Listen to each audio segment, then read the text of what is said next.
అధికారం ఏ పార్టీ చేతిలో ఉన్నప్పటికీ జిల్లా పాలనాధికారిగా ఉండేది మాత్రం కలెక్టరే. అఖిల భారత సర్వీసెస్ కు చెందిన ఐఏఎస్ అధికారులు ఈ పోస్టులో కూర్చోవడానికి ఉవ్విళ్లూరుతారు. సీనియర్ ఐఏఎస్ అధికారిగా ప్రమోషన్ పొంది అంతకంటే ఉన్నత స్థానంలోకి వెళ్లినప్పటికీ జిల్లా కలెక్టర్ పోస్టులో ఉండే దర్పమే వేరు. అందుకే జిల్లా కలెక్టర్ సీట్ కోసం పోటీ పడతారు. కానీ తెలంగాణలో ఆ ఒక్క జిల్లాకు మాత్రం కలెక్టర్గా వెళ్లాలంటే జంకుతున్నారట ఐఏఎస్ అధికారులు. ఇంతకీ ఏదా జిల్లా? ఆ జిల్లా పట్ల అధికారుల విముఖతకు కారణమేంటి?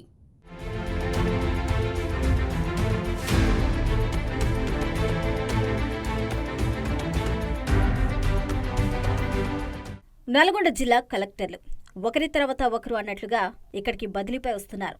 జిల్లా పరిస్థితులు అర్థం చేసుకునేలోపే మళ్లీ బదిలీ అయి వెళ్లిపోతున్నారు. ఒకరు కాదు, ఇద్దరు కాదు, ఏకంగా 6 కలెక్టర్లు మారారు ఏడాది కాలంలో. ఈ జిల్లాలో కలెక్టర్లు వరుస బదిలీలు ఉద్యోగ రాజకీయ వర్గాల్లో తీవ్ర చర్చకు దారితీస్తున్నాయి. గడిచిన ఏడాది కాలంలో ఏ కలెక్టర్ కూడా పట్టుమని పంటకాలం వరకు కూడా పనిచేయకపోవడం హాట్ టాపిక్ గా మారుతుంది. జిల్లా పాలనా అధికారిగా ఉండే కలెక్టర్ విషయంలోనే తరచూ బదిలీలు జరగటం వెనుక మితిమీరిన రాజకీయ జోక్యమే కారణమన్న ప్రచారం జరుగుతోంది. దశాబ్దాల కాలంగా ఒకే చోట పాతుకుపోయిన జిల్లా స్థాయి అధికారులు మాత్రం వారి పదవుల్లోనే కొనసాగుతున్నారు. కానీ కలెక్టర్గా వచ్చిన అధికారి సామాన్లు కూడా ఇంట్లో సర్దుకోకముందే మళ్లీ బదిలీ అవుతున్నారు.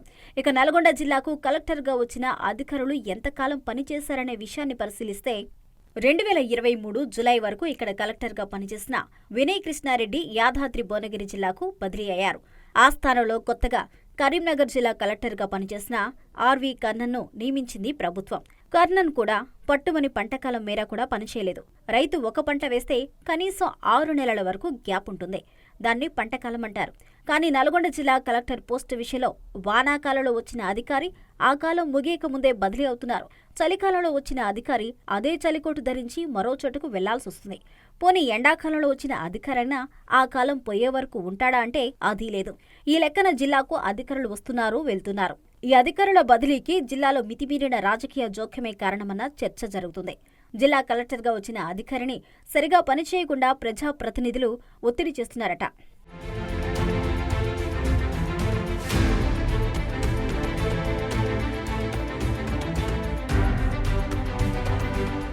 ఈ మితిమీరిన రాజకీయ జోక్యం కారణంగానే వినయ్ కృష్ణారెడ్డి తర్వాత నల్గొండ జిల్లా కలెక్టర్గా కరీంనగర్ నుంచి బదిలీపై వచ్చిన కర్ణన్ 6 నెలలు తిరగకుండానే తిరిగి ఇక్కడి నుంచి బదిలీ అయ్యారు. వైద్య ఆరోగ్య కుటుంబ సంక్షేమ శాఖకు ఈయన బదిలీ కాగానే ఆయన స్థానంలో 2024 జనవరిలో దాసరి హరిచంద్ర కలెక్టర్గా వచ్చారు. కానీ ఆమె కూడా ఎక్కువ కాలం ఇక్కడ పనిచేయకుండానే బదిలీ అయ్యారు. సుమారు 5 నెలల పాటు జిల్లా పాలనా అధికారిగా బాధ్యతలు చేపట్టిన దాసరి హరిచంద్ర R&B స్పెషల్ సెక్రటరీగా బదిలీ అయ్యారు. దీంతో జిల్లా పాలన ఎవరికీ అర్థం కాని విధంగా మారుతుంది. ఇక ఈమె తర్వాత వికారాబాద్ నుంచి ఇక్కడికి బదిలీపై వచ్చిన నారాయణ రెడ్డిది అదే పరిస్థితి. నారాయణ రెడ్డి తర్వాత వచ్చిన త్రిపాఠి నల్గొండ జిల్లా కలెక్టర్గా బాధ్యతలు స్వీకరించారు. ఈ తరహాలో అధికారులకు జిల్లా పరిస్థితులు ఏంటో కూడా అర్థం చేసుకోకముందే బదిలీ జరగటం పట్ల నల్గొండ జిల్లా కలెక్టర్గా బాధ్యతలు తీసుకోవాలంటే ఐఏఎస్ అధికారులు వెనకడుగు వేస్తున్నారట. అయితే నల్గొండ జిల్లా కలెక్టర్ల బదిలీలో రాజకీయ నాయకుల మితిమీరిన జోక్యమే కారణమన్న ప్రచారం జరుగుతుంది.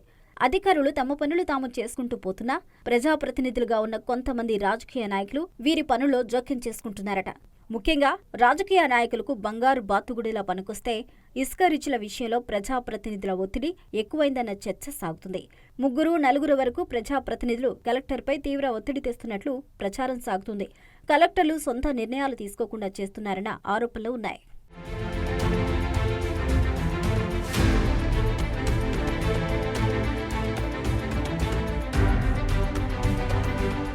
ఇక రాజకీయ నాయకులకు ఇసుక రిచ్లతో పాటు మరో ప్రధానమైన కేంద్రం మెడికల్ కాలేజీలో అవుట్సోర్సింగ్ ఉద్యోగుల కేటాయింపు.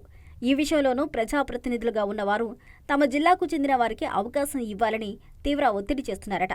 స్థానిక నాయకుల నుంచి వస్తున్న విజ్ఞాపనలతో జిల్లాలోని ఎమ్మెల్యేలు కొందరు కలెక్టర్లపై ఒత్తిడి చేస్తున్నారట. ఈ తరహాలో ఎమ్మెల్యేల నుంచి ఒత్తిడి వస్తూ ఉండటంతో వాటిని నిర్వహించడం కలెక్టర్లకు తలనొప్పిగా మారుతుందట. ఇక జిల్లాలోని రైస్ మిల్లుల విషయంలోనూ రాజకీయ ఒత్తిళ్లు తీవ్రంగానే ఉంటున్నాయట. గతంలో ప్రభుత్వమే బ్లాక్ లిస్టులో పెట్టిన మిల్లులకు కూడా ధాన్యం కేటాయించాలని కలెక్టర్లపై తీవ్ర రాజకీయ ఒత్తిడి వస్తుందట. ప్రజాప్రతినిధుల ఒత్తిళ్లకు తలొగితే చట్టానికి వ్యతిరేకంగా పనిచేసినట్లు అవుతుంది. అలాగని చేయకపోతే రాజకీయ ఒత్తిడి ఎదుర్కోవాల్సి వస్తుంది. ఇలాంటి పరిస్థితుల్లో ఆ జిల్లాలో కలెక్టర్గా పనిచేయటం వద్దని భావిస్తున్నారట ఐఏఎస్ అధికారులు. ఇప్పుడు రాజకీయ ఒత్తిళ్లకు తలొగితే తర్వాత ఇబ్బందులు తప్పవని భావిస్తున్నారు అధికారులు. తమంతట తాముగా ఉన్నత స్థాయిలో చెప్పించుకుని వచ్చి తట్టాబుట్టా సర్దుకుని పోతున్నారట. ఇప్పుడు ఇదే అంశం నల్గొండ జిల్లాలో హాట్ టాపిక్ గా మారింది. జిల్లా పాలనా అధికారిగా వచ్చే కలెక్టర్ జిల్లా పరిస్థితులను అర్థం చేసుకుని నిర్ణయాలు తీసుకోవడానికి కొంత సమయం పడుతుంది. అయితే ఇక్కడికి బదిలీపై వచ్చిన అధికారుల విషయంలో జిల్లా పరిస్థితులను అర్థం చేసుకునే అవకాశమే లభించడం లేదు. ఈ ఏడాది కాలంలో జరిగిన 3 ఎన్నికలు ఎమ్మెల్యే, ఎంపీ, గ్రాడ్యుయేట్, ఎమ్మెల్సీ పనుల కోసం వచ్చినట్లుగా ప్రచారం జరుగుతుంది.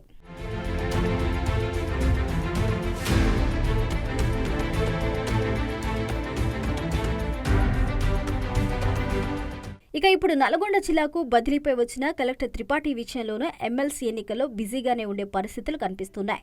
జిల్లా కలెక్టర్గా పనిచేసే అధికారి అక్కడ పరిస్థితులను అర్థం చేసుకునేంత సమయం ఇస్తే గాని వారు తమదైన ముద్ర వేసే విధంగా పనిచేయగలుగుతారు. కానీ అందుకు విరుద్ధంగా నల్గొండ జిల్లాలో మితిమీరిన రాజకీయ జోక్యంతో కలెక్టర్లే తమంతట తాముగా ఉన్నత స్థాయిలో చెప్పించుకొని వెళ్లిపోవడం పట్ల ఉద్యోగ, రాజకీయ వర్గాల్లో చర్చ జరుగుతుంది. ఇక్కడి పరిస్థితులు అర్థం చేసుకోవడం పట్ల వివిధ రాజకీయ పార్టీ నాయకులు, సంఘాలు ప్రజలతో సమావేశాలు నిర్వహించడం, ప్రభుత్వ కార్యక్రమాలను ప్రజలకు చేరేలా చేయవలసిన సందర్భాలలో మంచి నిర్ణయాలు తీసుకునేంత వీలు కూడా వీరికి చిక్కటం లేదంట. జిల్లాలో ప్రభుత్వం చేపడుతున్న ప్రతిష్టాత్మక ప్రాజెక్టులు కూడా ఉన్నాయి. ముఖ్యంగా యాదాద్రి థర్మల్ ప్రాజెక్టు లాంటి పనులను పరిగెత్తించాలి అంటే కలెక్టర్లదే కీలక పాత్ర. జిల్లాలో చాలా కాలంగా జిల్లా స్థాయి అధికారులుగా పాతుకుపోయిన కొంతమంది అధికారులు, అదేవిధంగా కలెక్టరేట్లో ఇప్పటికీ కొనసాగుతున్న కొంతమంది అధికారుల వ్యవహారంతో కొత్తగా ఇక్కడికి వచ్చే కలెక్టర్ తమ బాధ్యతలు సక్రమంగా నిర్వహించలేకపోతున్నారన్న ప్రచారం నడుస్తుంది. పాలనా అధికారులు వస్తూ ఉంటారు, పోతూ ఉంటారు.